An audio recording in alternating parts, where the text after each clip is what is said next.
Your first 30 days as a new leader matter way more than most people realize. And whether you like it or not, people are already forming their opinion about you. When I worked in Big Four Consulting, a big part of my job was leadership development. I was working with senior leaders across more than 10 organizations to help them progress into even more senior positions, be respected, visible, and navigate their career journey in a way that is true to themselves. So in this video, I want to talk you through what actually builds trust in those first 30 days of your new leadership role and what to avoid so that you actually can set yourself up properly. We'll cover 4 points, and number 1 is don't try and prove yourself immediately. Like I said, a lot of people come into a new role with a lot of imposter syndrome, a lot of doubt in their own ability to handle it, and also just being unfamiliar with the territory. Because if it's your first time being in a senior position like that, it's just stuff that you've not done before. And so naturally, it's less familiar, it feels less safe in your brain. And because of that, you might be having a lot of nerves about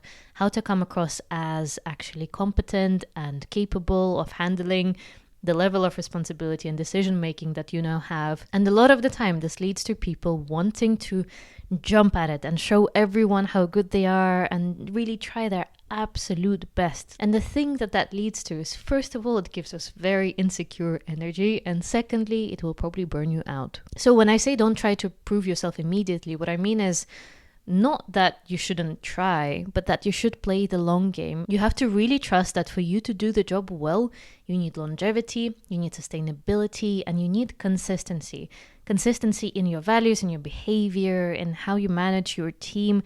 And that can only be built through time and repetition and actually sticking to it long enough. It's not something that you can just sprint through. It's a marathon, not a sprint. Because of that, you need to have a bit of patience in the process. You have to trust that if you know your subject matter well, if you really nail the senior leadership role and understand the expectations, the visibility that you need to hit, the public speaking skills, the communication, the authority building, if you nail that over time, people will recognize you as the leader that you are. It doesn't need rushing. It doesn't need really making haste. Instead, it needs very patient and very consistent effort to show people what kind of leader you are. So what I would suggest to you is, instead of thinking, what do I want to get done in 30 days? What do I need to tick off the list and then just be seen as this great leader that I am? Instead of that, pause and think, what habits do I need to have to set myself up to be the best leader that I can be for the foreseeable future and for the long term? And those habits don't need to be anything groundbreaking or anything huge. I really believe in the power of micro habits and the little things that you can include in your day to make a big difference when they compound, which they will inevitably if you stick to it. So they have to be small enough and doable enough for you to actually stick to it.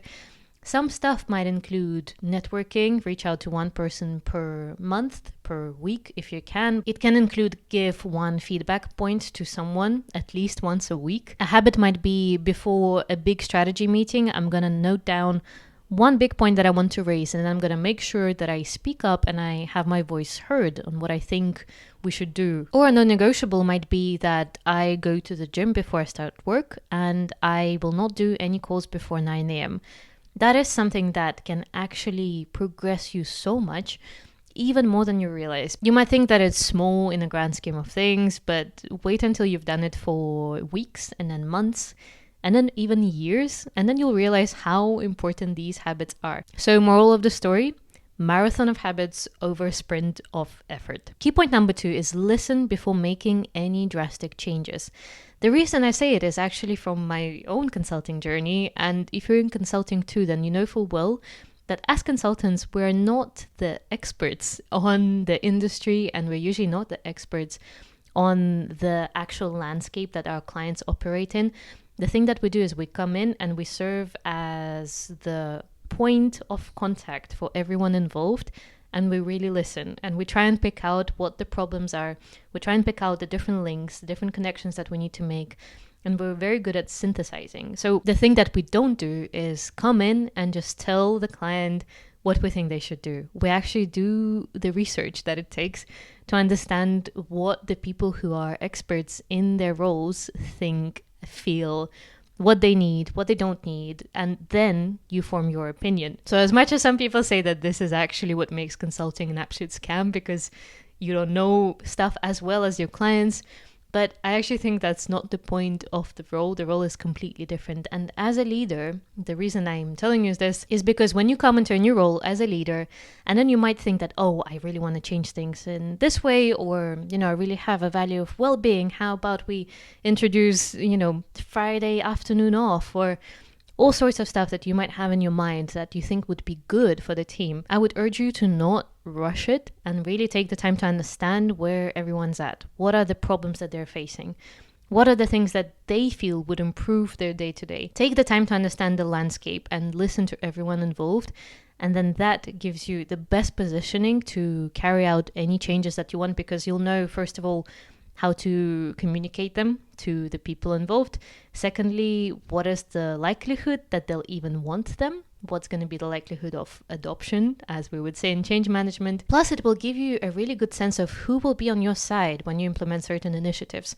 Who can be your little network of change makers if you do need to make any changes, if you do need to lead people in a slightly different direction to the one that they've been going in.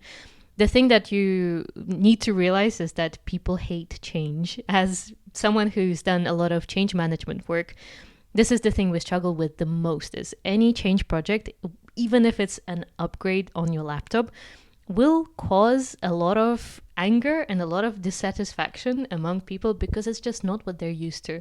So you have to really know the land that you're operating in before you go in with any changes. It will just give you a better chance of actually helping them land. Point number 3 is build one-on-one relationships early. This applies to everyone, but especially if you're more on the introverted side, because for you, it's not going to be the big public speaking events. It's not going to be the huge conferences that are your visibility builder. Your visibility builder will be the one-on-one relationships that you can really nurture. And that's the key thing. It's not just taking the box of, oh, I need to speak to this person because it's going to be good for my networking. It's actually identifying the people that you click with, the people who will be on this journey with you, especially your peers, because you'll be sharing a lot of similar challenges, and then making it a priority to actually build a strong relationship with them. The thing that starts happening when you're in that leadership level in jobs is that your peers will be the people offering you your next job, most likely. If they leave and they go to another firm, if they go and start their own business, they will be the ones who will reach out with a new opportunity, or they'll think of you when something comes up that feels right for you. And I'm not saying this because you need to be, very calculated in your networking. I'm just saying that you need to be very conscious of the value of your peer network that is there, and take intentional time in your schedule to actually get to know people, get to know where they're at, and not only what you need from them, but most importantly, what they might need from you.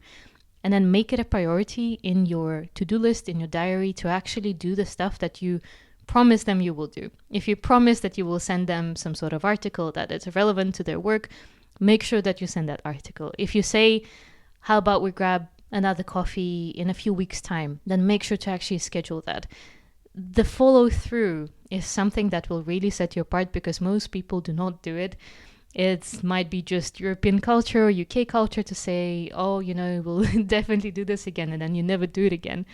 But if you can be the one who shows up, if you can be the one who people can rely on, and the one that people can trust to actually be there and help them out in the stuff that they're struggling with, they will be so much more likely to support you back and also think of you when the right opportunity comes up for them. I would suggest that you give yourself a goal of how much networking you want to do and make it realistic. Make it something that doesn't seem scary. I would start with maybe one person a month and then see how you do with that. See if you can actually keep it up. And I can promise you that that one catch up a month that is high quality, that really lets you get to know another person, not just on a work level, but a human level, it will completely transform your career journey. Final point number 4 will be make or break for the people that you manage.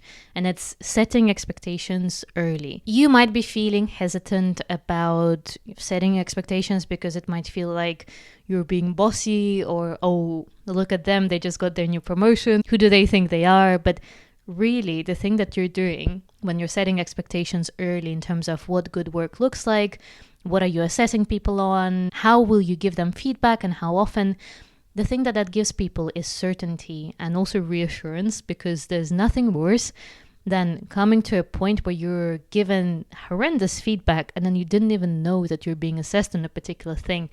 And then you realize that actually all the stuff that I've been, aiming for is not what is being valued. And then it's just a mess. Misalignment of communication expectations and criteria of assessment and, feedback and all of that stuff is a sure way to get people to not respect you, to not trust you, and to feel like you're just an absolute chaos of a leader instead of someone who they can feel safe with. Because feeling safe does not mean that the expectations are low or, it's someone just very chill who doesn't care how you do your job. If you think back to the best mentors and the best leaders that you've had in your life, it was probably people who were very clear on what they want from you, on what good looks like, and they were very supportive in helping you get there. What it takes is clarity and very honest communication. So what I would suggest to you is have a think personally, just for yourself. What are the expectations that you need to set? What are the things that people might be wondering? What do I do at a talent review? How do I hit my next promotion? How do I do work that is considered client ready? Brainstorm a list of questions that people will have that are expectations related, and then make sure that they have that information. If you're stepping into a new leadership role and you want to build trust without overthinking every single thing that you do, this is exactly the stuff that I help my clients with in my coaching calls. If you want a clear plan on how you can show up as a new leader to build trust, authority, and respect, you can book a session through the link in the description. I'll see you in the next video. Bye.